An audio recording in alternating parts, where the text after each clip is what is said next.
네, 안녕하세요. 주입니다.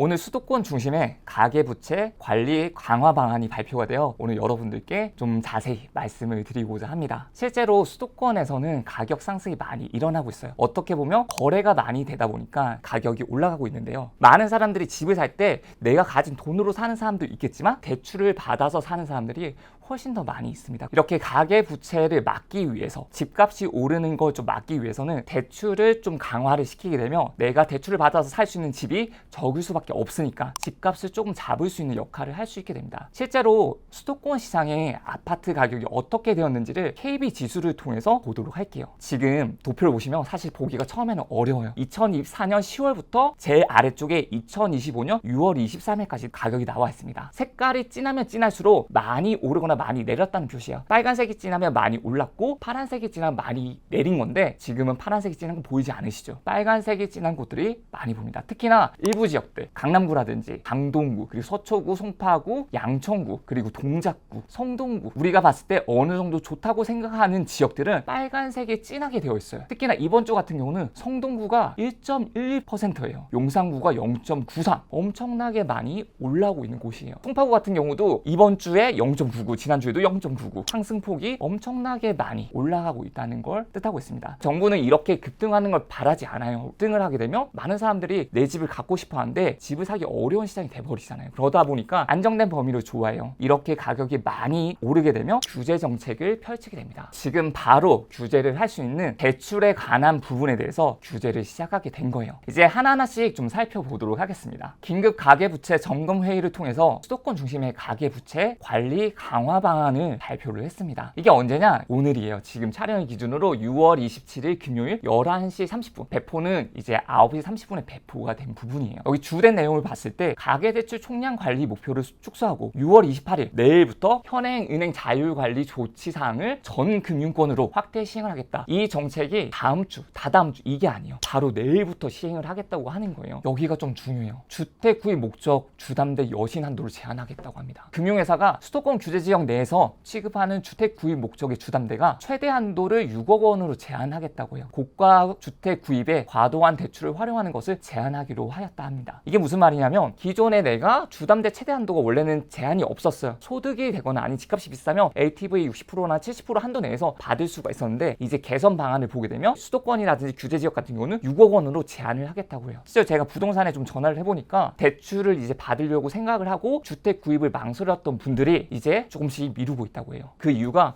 실제 내가 대출을 받아서 집을 살려고 했는데 6억 원까지 밖에 나오지 않는다면 기존에 지금 서울 평균 집값이 13억 정도가 돼요. 6억까지 정도밖에 대출을 받지 못한다면 7억은 내가 가지고 있어야 되는 거죠. 7억을 현금으로 가지고 있는 사람들이 많지 않기 때문에 내 지금 자금력으로는 내가 원하는 집을 살 수 없게 되는 것. 구입 시기가 미뤄지는 일들이 발생할 수가 있습니다. LTV 규제도 강화를 합니다. 원래 주택 구입 목적 주담대가 이제 LTV가 80%였거든요. 70%로 줄여요. 주택 구입 시에 전입 의무를 부과해요. 기존에 내가 주택 구입을 한다고 하더라도 전입 의무가 없었어요. 근데 이제는 전입 의무를 부과를 하겠다는 거죠. 생애 최초 주택 구입 목적의 주담대 규제를 더욱 강화해서 내가 만약에 생애 최초를 한다고 해도 LTV라든지 어느 정도의 대출 규제를 하겠다고 하는 겁니다. 대출 규제가 나왔는데 생각보다 강해요. 어느 정도로 강하냐면 실제 유주택자, 다주택자에게는 대출을 아예 해주지 않겠다고 합니다. 주담대를 LTV 0%로 바꿨어요. 실수요자들한테는 그래도 어느 정도는 해줄게. 하지만 다주택자들한테는 대출을 해주지 않을 거야. 그런 메시지를 보내고 있다고 볼 수가 있는 거죠. 지금 이렇게 가계대출 현황을 봤을 때 2024년 10월부터 5월까지 꾸준히 전 금융권에서 6.5 그리고 5.0 2.0 좀 많이 올라 이런 식으로 가계대출이 계속해서 증가가 되고 있었어요. 세부 시행안을 보게 되면 가계대출의 총량 관리를 강화하겠다는 거예요. 금년 하반기 당초 계획 대비 50% 수준을 전 금융권의 가계대출 총량 목표를 금년 하반기 당초 계획 대비 50% 정책 대출은 진짜 건들지 않거든요. 왜냐면 이건 서민 대출이기 때문에 실수요자 서민들이 이제 내가 내 집 마련하는데 도움을 주는 대출이기 때문에 제재를 하진 않아요. 근데 이번에는 한해 심각하게 봤기 때문에 이렇게 정책 대출도 규제가 들어갔습니다.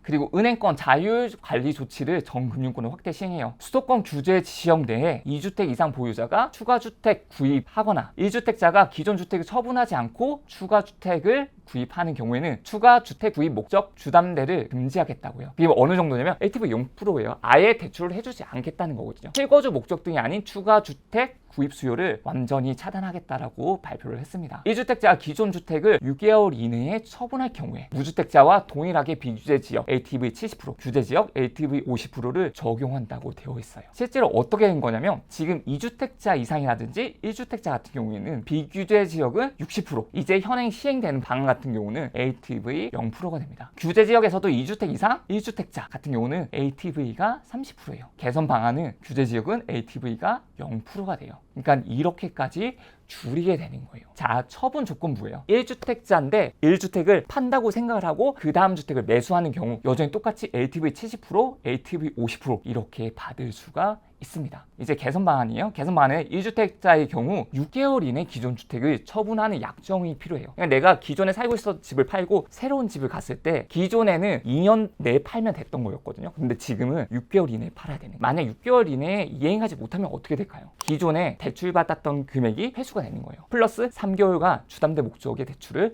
받을 수가 없습니다. 내가 지금 주택을 가지고 있는데 매수하실 분들은 이걸 매도 계획을 잘 세우셔가지고 그 다음 집을 매수하셔야 되는 거예요. 내가 무턱대고 그냥 사야지 팔아야지 이게 아니라 매도가 충분히 되는지를 보고 매도와 매수를 거의 비슷한 시기에 같이 진행을 하는 게 더 좋다는 걸 말씀을 드리는 거예요. 또 새롭게 바뀌는 게 지금 수도권 규제 지역 내 주담대 대출 만기를 30년 이내로 제한하여 DSR 규제 우회를 방지하기로 하였다. 이 말이 무슨 말이냐면 내가 똑같은 금액을 받더라도 50년 만기를 하느냐 30년 만기를 하느냐에 따라 가지고 매달 갚아야 되는 원리금은 달라질 수 있잖아요. DSR이라고 하는 거는 내 연봉 대비 내가 얼마나 갚아 나가는지를 따지는 거거든요. 똑같은 금액을 빌렸다고 하더라도 30년을 하게 되면 DSR이 높게 나오는데 50년을 하게 되면 낮게 나오는 거예요. 이제 그걸 없애버리는 거죠. 너네 50년 안 돼? 30년으로만 제한하겠어? 30년 이내에서 DSR이 얼마 나오는지 봐봐. 이걸 하는 거예요. 대출을 50년 동안 하게 되면 좀 더 많이 받을 수 있었던 사람이 확 줄어들게 되는 거죠. 이 부분도 대출을 강화시킨다고 볼 수가 있습니다. 수도권 규제 지역 내 소유권 이전 조건부 전세 대출을 금지하여 실거주가 아닌 갭투자 목적의 주택 구입에 금융권 대출 자금이 활용되지 못하겠다고 해요. 그리고 신용대출 한도를 차주별 연소득 이내로 제한하여 신용대출을 활용한 주택 구입 등을 방지하기로 하겠다고 합니다. 신용대출 같은 경우는 연소득의 1배에서 2배 정도로 조금 폭넓게 사용할 수가 있었어요. 이제는 연소득 이내로 줄이겠다고 합니다. 그만큼 대출을 받기가 어려워지는 거죠. 지금까지 이제 대출 규제를 하는 부분, 정책상 자금 규제를 하는 부분들에 대해서 좀 알아봤는데 만약 이렇게 했는데도 시장이 잡히지 않으면 어떻게 될까요? 또 다른 규제가 나올 수 있습니다. 지금은 어떻게 보면 가계부채 관리 강화 방안이 발표가 됐다면 이제는 규제 지역 또는 호재 대출을 더 강화한다든지 집값을 잡기 위한 그런 노력들이 계속 될 거예요. 내가 지금 집을 마련하시고자 하시는 분들은 이렇게 바뀌는 규제에서 내가 어떻게 하면 좋은 집을 매수할 수 있을지를 고민을 해보셔야 돼요. 왜냐면 바뀐 정책을 잘 모르고 있다가 피해를 겪으면 안 되잖아요. 오늘 방송을 보시고 지금 집을 살 거다. 그럼 나는 대출을 얼마 정도 받아서 집을 살 수 있지? 6억 정도의 대출을 받을 수 있으면 그 외에 내가 얼마 정도의 돈이 필요하지? 그럼 그 돈을 내가 마련할 수 있을까? 이런 것까지도 자금 계획을 잘 세우셔가지고 매수하시기를 좀 간곡히 부탁드리겠습니다. 앞으로도 이제 정책이 바뀔 수가 있는데 그런 정책이 있을 때마다 브리핑 플러스 어떤 식으로 시장이 진행될지 제가 말씀드리는 시간을 가져볼 수 있도록 하겠습니다. 오늘 이렇게 시청해 주셔서 감사하고 다음에도 좋은 소식으로 빠른 소식으로 다가설 수 있도록 하겠습니다. 감사합니다.